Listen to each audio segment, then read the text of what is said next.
बड़े शहर के बड़ी बड़ी बातें। Good morning India. दोस्तों नमस्कार। दोस्तों हमारे चैनल की कहानियाँ रोजाना सुनते रहने के लिए आप हमारे चैनल को सब्सक्राइब करें और हाँ, वीडियो पसंद आने पर वीडियो को लाइक ज़रूर करें। चलिए अब इस कहानी में आगे बढ़ते हैं।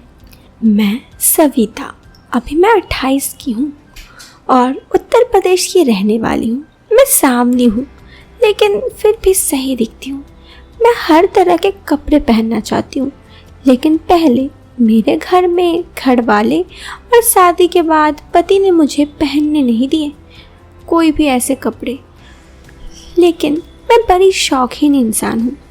मुझे हर लोगों से मिलना, बातें करना बड़ा अच्छा लगता है।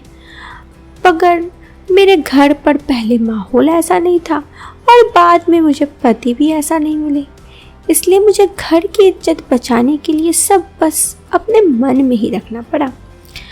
तो अब बताती हूँ कि आखिर 6 साल पहले ऐसा क्या हुआ जिसने मेरी ज़िंदगी बिल्कुल बदल के रख दी। हुआ कुछ यूँ कि इंटर पास करने के बाद मैंने अपना ग्रेजुएशन एडमिशन में लिया तो घर वालों ने मेरी शादी तय करवा दी। फिर मैंने बहुत नाटक की कि मुझे शादी नहीं करनी, मुझे अभी पढ़ाई करनी है। ऐसे में मेरे घर वालों ने मेरे ससुराल में शर्त रखी कि हमारी लड़की आगे पढ़ना चाहती है, तो इस पर मेरी सास तैयार हो गई। मेरे ससुराल में मेरी सास और मेरे पति बस 2 ही लोग थे, तो शादी के शुरुआती दिनों में मैंने सब कुछ अच्छा होने की उम्मीद किया। लेकिन शादी के पहले ही रात मुझे समझ में आ गया था कि मेरे पति बिल्कुल भी अच्छे इंसान नहीं हैं। खैर ऐसा कुछ हुआ नहीं जो मैंने सोचा था। अब क्या ही कर सकते हैं, किस्मत पर किसका भरोसा। फिर मैं चुप रही और कुछ नहीं कही, क्योंकि कहने को कुछ नहीं था। और कुछ दिन बाद जब ग्रेजुएशन के साथ एक अलग कोर्स करने के लिए फॉर्म भरा तो मेरे पति ने मुझे मना करने लगे। वो बोले, अब क्या ज़रूरत है, शादी हो गई ना, और तुमको कौन सी नौकरी करनी है। अब ये बात शाम तक मैंने अपनी सास को कही तो उन्होंने मेरे पति को बुलाकर समझाया और आगे की पढ़ाई जारी रखने के लिए बोला। मेरी सास मेरा बहुत ही ज़्यादा साथ देती क्योंकि वो मुझे अपनी लड़की मानती। खैर कुछ दिनों से मेरे पति के साथ मैं साथ तो नहीं रहती, तो मेरा व्यवहार बहुत ही चिड़चिड़ा होने लगा। हर छोटी बात पर पति से लड़ाई हो जाती और उनसे बात भी बंद हो गई थी लगभग। फिर इसी तरह एक दिन मेरे मासिक नहीं आए तो मेरी सास बहुत खुश हुई, मुझे भी अच्छा लगा। मेरी सास मुझे डॉक्टर के यहाँ ले गई। वहाँ डॉक्टर ने मेरी जांच की और बताया कि मैं कभी ऐसे प्रेग्नेंट नहीं हो सकती हूँ। ये सुनने के बाद मानो मेरे ऊपर जैसे पहाड़ टूट पड़ा। शाम को मेरे पति को ये बात पता चली तो उन्होंने मुझे तलाक देने का फैसला किया। मैं भी बहुत गुस्साई और कहा, ठीक है, दे दीजिए तलाक। अब मेरी सास बीच में आई और हम दोनों को समझाते हुए बोली, इसमें औरत या किसी का गलती नहीं होता, ये सब कुदरत की मर्जी से होता है। उसके आगे कुछ नहीं बोली। वो अपने लड़के को समझाते हुए बोली, तुम इससे अलग होना चाहते हो, ठीक है, अलग हो जाओ, लेकिन तुम्हारे पिता के इस समाज में बहुत इज्जत है और इस तलाक घर में अगर तलाक हुआ तो शायद उनकी आत्मा को शांति नहीं मिलेगी। वो आगे बोली, तुम दोनों इसी घर में रहो लेकिन अलग रहो। जब किसी के सामने जाना हो तो पति पत्नी की तरह जाना और तुम दोनों को जो करना है अपनी ज़िंदगी में वो करो, मगर इस घर का इज्जत का ख्याल रखो।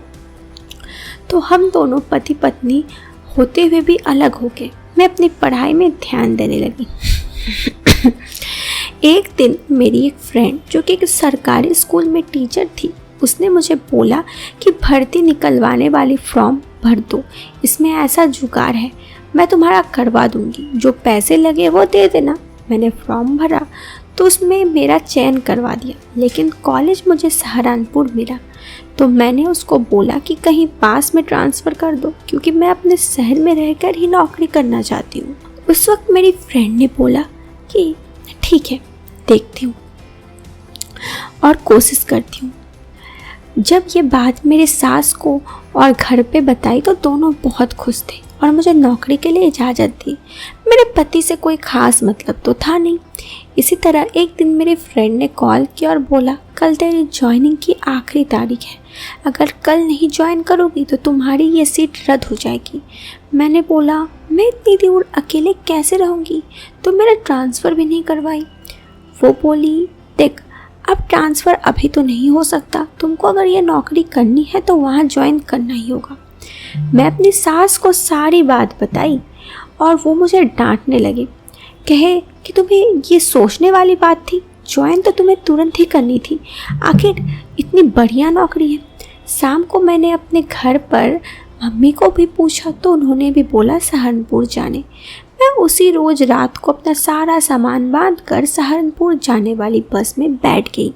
सुबह 8 बजे करीब वो बस सहारनपुर पहुंची। मैं वहां उतरकर फ्रेश हुई, तभी मेरी फ्रेंड ने कॉल किया और मुझसे अब पूछने लगी।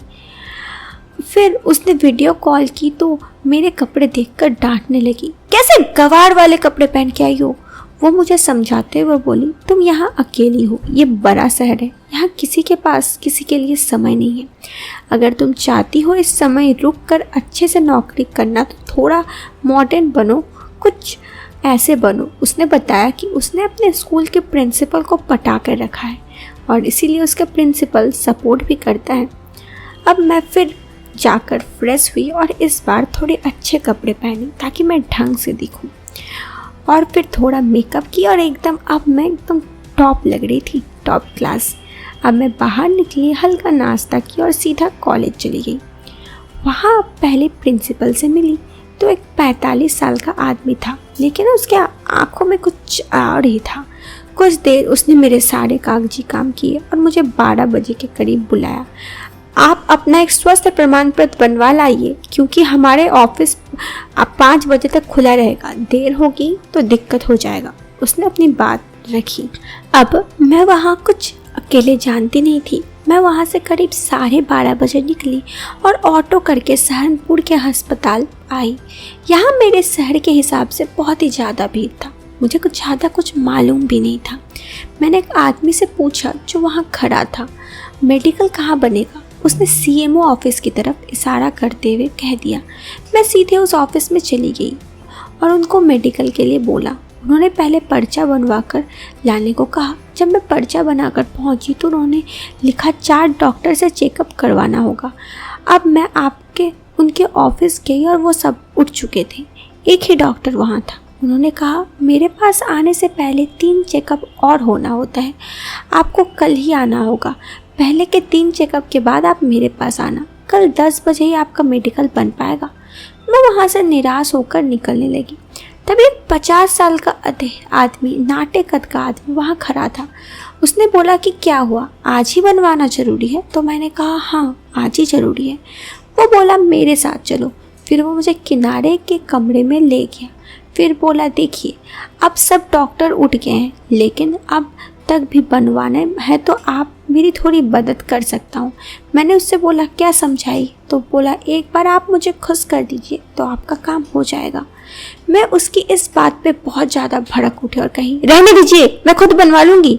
वो आदमी बेशर्मों की तरह हंसते हुए बोला, ठीक है बनवा लीजिए, लेकिन अगर आज काम नहीं हुआ तो आपको दिक्कत हो जाएगी। एक काम कीजिए, आप देख लीजिए, अगर नहीं हुआ तो मेरे पास आ जाइएगा।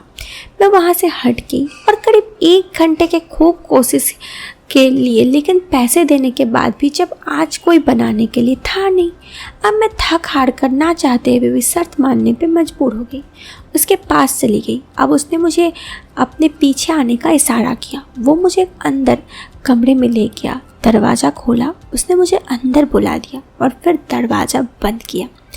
दोस्तों, इसके बाद क्या होता है ये आपको इस वीडियो के सेकंड पार्ट में पता चलेगा। तो अभी फ़िलहाल इस वीडियो से लेती हूँ अलविदा। मिलते हैं इस वीडियो के सेकंड पार्ट में। Till then bye bye, take care, bye.